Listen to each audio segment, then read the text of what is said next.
Hello बच्चों, all of you. आज हम एक विजडम एकेडमी प्लेटफॉर्म के माध्यम से आज हम एक नए सब्जेक्ट की शुरुआत करने जा रहे हैं, जिसे हम बायोलॉजी, जीव विज्ञान। पहले हम जानेंगे कि बायोलॉजी है क्या। तो बायोलॉजी का वाकई बायोलॉजी पर ही दुनिया डिपेंड है, इसके बारे में आज हम जानकारी हासिल करने वाले हैं। तो आइए हम समझते हैं कि बायोलॉजी क्या है। तो सबसे पहले क्या है, ये आपके सामने है, हमने जो मेंशन किया है कि बायोलॉजी।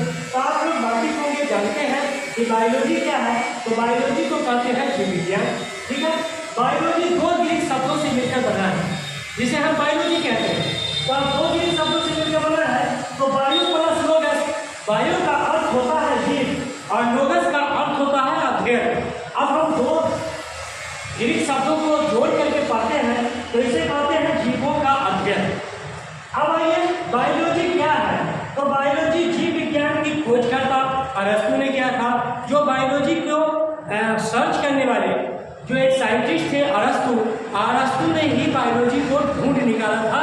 इसलिए इसका बायोलॉजी के जो जनक है, बायोलॉजी के जनक को कहते हैं अरस्तु। अब ये बायोलॉजी का जो अध्ययन किया जाता है, बायोलॉजी के अध्ययन में किया जाता है जीव जंतुओं का अध्ययन बायोलॉजी का है। उसके बाद दो हिस्सों में बांटा गया है। एक है कि जूलॉजी, जहाँ दिख रहा है आपको, एक है जूलॉजी और दूसरा है बॉटनी। तो ये जो जूलॉजी है, जूलॉजी को कहते हैं जंतु विज्ञान और बॉटनी को कहते हैं वनस्पति विज्ञान। जूलॉजी यानी जंतु विज्ञान। जंतु विज्ञान की खोज सबसे पहले जूलॉजी की खोज करने वाले आविष्कारक अरस्तु ने ही सबसे पहले एक साइंटिस्ट आए और उन्होंने जीव जंतु क्या सर्च किया, एनालिसिस किया और उसको जंतु के कैटेगरी में रख दिया, जिसे हम जूलॉजी कहते हैं। अब एक जूलॉजी के बाद एक नए सब्जेक्ट की शुरुआत होती है, जिसे हम कहते हैं बॉटनी यानी वनस्पति विज्ञान। और वनस्पति विज्ञान में जो हम लोग स्टडी करने वाले हैं, उसमें पेड़ पौधों का स्टडी करना।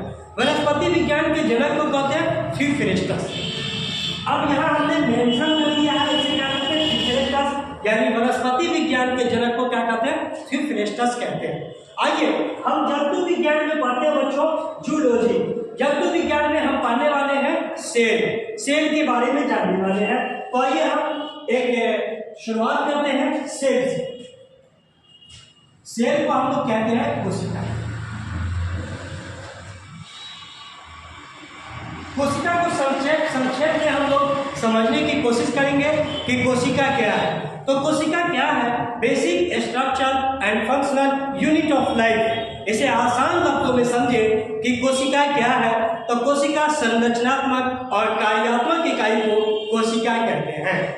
कोशिका को और आसान लफ्जों में समझने के लिए हम यह बता सकते हैं कि सबसे छोटी इकाई को, यानी हमारी जिंदगी की सबसे छोटी इकाई को कोशिका कहते हैं। कोशिका इतनी छोटी है, जैसे हम बोलिए सेल के बारे में शुरू करते हैं। तो सबसे पहले हम जानते हैं सेल को हम लोग basic structure and functional unit of life कहते हैं, जैसा कि मैंने बोर्ड पे मेंशन किया है। इसमें है कि संरचनात्मक और कार्यात्मक इकाई को कोशिका कहते हैं। कोशिका को और आसान और सरल भाषा में समझने के लिए हमने यहाँ लिखा है कि सबसे छोटी इकाई को कोशिका कहते हैं। अब हम जानते हैं सेल क्या है। सेल को बायोलॉजिकल भाषा में साइटो कहते हैं।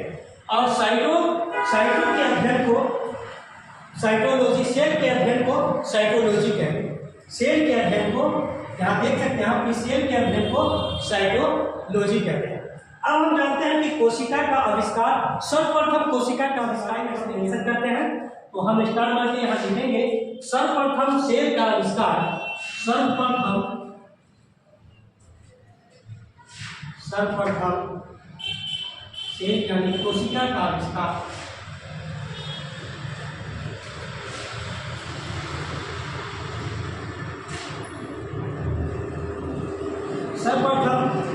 सर्वप्रथम यानी सेल कोशिका का आविष्कार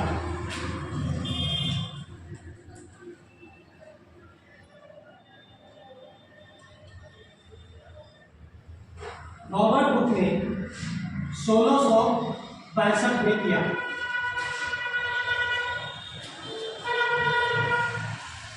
सर्वप्रथम सेल यानी कोशिका का आविष्कार रॉबर्ट हुक ने 1665 में किया, जो डेड सेल था, जो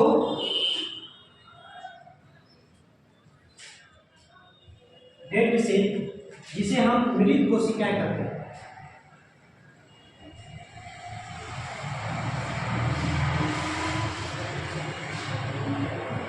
मृत कोशिकाएं कहते हैं। अब ये जो मृत कोशिका है, आखिर जो रॉबर्ट हुक ने जो इसका अध्ययन किया, इसका एनालिसिस किया, वह एक कॉर्क था। और कॉर्क क्या होता है? पेड़ की छाल को कहते हैं ये कॉर्क, ठीक है। फिर अब हम जानते हैं कि एक जीवित कोशिका की खोज करने वाले साइंटिस्ट का नाम है एंटोनी वान लीवेनहोफ, जो 1674 में आए और उन्होंने एनालिसिस किया बैक्टीरिया पर, और उन्होंने देखा कि यहाँ बैक्टीरिया में जो वायरस है वह क्या है? एक जीवित कोशिका है। तो इसके बारे में हम नेक्स्ट वीडियो में पढ़ेंगे, डिटेल से पढ़ेंगे। शुक्रिया, जज़ाकल्लाह खैर।